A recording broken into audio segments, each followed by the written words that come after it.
Next on CBS 8 News, live at 6. An eviction order is handed down on this property in Escondido. Tonight, we're getting a response from one of the residents who lives here. With all of the Roe v. Wade fallout, what's next as we head into election season? 3 local Filipino businesses, all started by immigrants, share their stories of success. Cruising on Highland in National City legal after 30 years. We'll show you some of the lowriders that are out here to celebrate. CBS 8 News live at 6 starts right now. We start with a developing story out of El Cajon. Investigators have found the charred remains of a body after a home went up in flames. Good evening and thank you for joining us. I'm Carlo Cicchetto. And I'm Kirsten Holmes. Police believe a man inside the home started the fire as he was being evicted. And you can see video of the burnt home here on your screen. CBS 8's Heather Hope is live on the scene. Heather, what have you learned out there today? Yes, and you can see that charred home just right behind me. Investigators just came out of the home. You see some of the firefighters right there as they continue to investigate this scene. This is what neighbors tell us is a hoarder house. They say trash and tires were stacked up against the home and that there were pets inside. We saw 2 Humane Society trucks out here. Neighbors say who they call the hoarder man was killed in the fire, but we are still waiting for official word and have not received a name.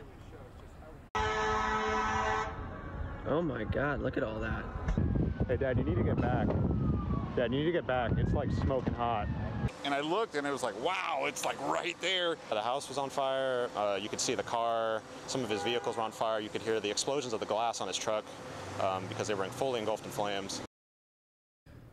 El Cajon police say around 12:15 this afternoon, court services deputies came to the home in the 1200 block of Redwood Avenue to serve a family-initiated eviction on the man who lived there with his girlfriend. When deputies got here and identified themselves, they said they got no answer and tried to open the front door. They said it was barricaded. They say the man inside threw several incendiary devices with flammable liquid at the deputies. Witnesses saw huge plumes of black smoke that quickly shot up before big flames engulfed the house. Inside, officers found the burned body of a person from inside the bathroom. That person has not been identified. Police say the girlfriend in her 60s was also inside the burning house but got out through a side window. She's being treated at a local trauma center with non-life-threatening moderate burns. We just know him as the guy that has a bunch of stuff in his house. I mean, he was always just parking randomly in front of our fence and just weird. And of course, the gentleman did not want to cooperate and decided the best course of action was to set his house on fire. It's very sad.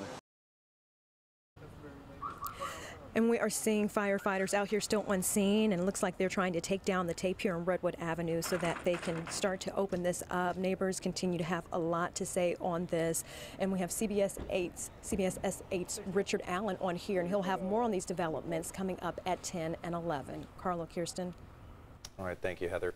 The city of Escondido has filed a lawsuit aimed at declaring a property there a public nuisance. That's right. Neighbors have been complaining for months about trash and squatters on that property. CBS 8's David Gofferson sat down with one of the people who live in that area. They say they plan to make a stand if the sheriff shows up with eviction papers. The property on West El Norte Parkway has a long history of code violations and complaints dating back to 2020, including abandoned vehicles, trash throughout the property, and people living illegally in RVs. According to this lawsuit filed by the city of Escondido last month, 1 week after CBS 8 first aired a report on the property. The lawsuit also confirms reports of an overdose death on the property in May of last year. We only seek to recover possession of the premises. A federal agency, the Department of Housing and Urban Development, owns the property after it fell into foreclosure in September. Plaintiffs awarded immediate possession of the property. Earlier this week, a San Diego judge ruled HUD can evict the current residents. Today, one of those residents, Richard Zindler, agreed to speak with me. What do you say to the people who live around here who think this property is a nuisance, trashy, and people living here illegally? What do you have to say to them? Not much. Mind their own business, I guess.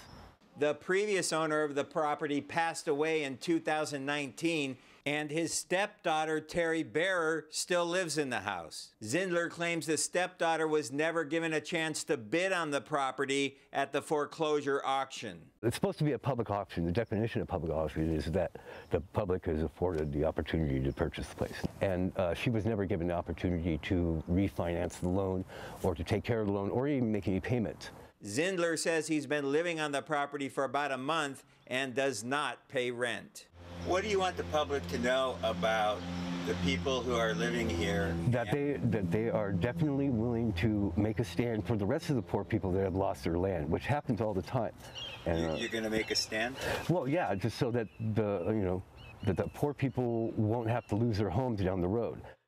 The attorney for HUD tells me he expects the Sheriff's Department will move in here with eviction papers in about a month. We'll keep on top of it and let you know what happens. In Escondido, working for you, David Gottfredson, CBS 8.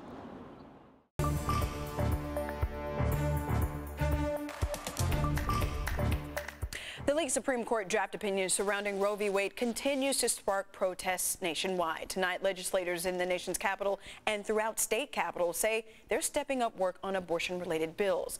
This comes as the U.S. Senate gets ready to vote on a bill next week that would make abortion rights legal across the country. Now, the Supreme Court's final decision on Roe v. Wade is not expected for another couple of months. If struck down by the Supreme Court, abortion rights would be decided by individual states. And that draft opinion on Roe versus Wade is out just in time for us to pivot attention to the midterm elections. Yeah, California is set to send out voter guides on Monday, but a lot of people already have them in their mailbox. So how does the Roe v. Wade fallout affect our upcoming midterm elections, especially with those primaries set for early June? I talked with analysts on both sides of the issue to find out.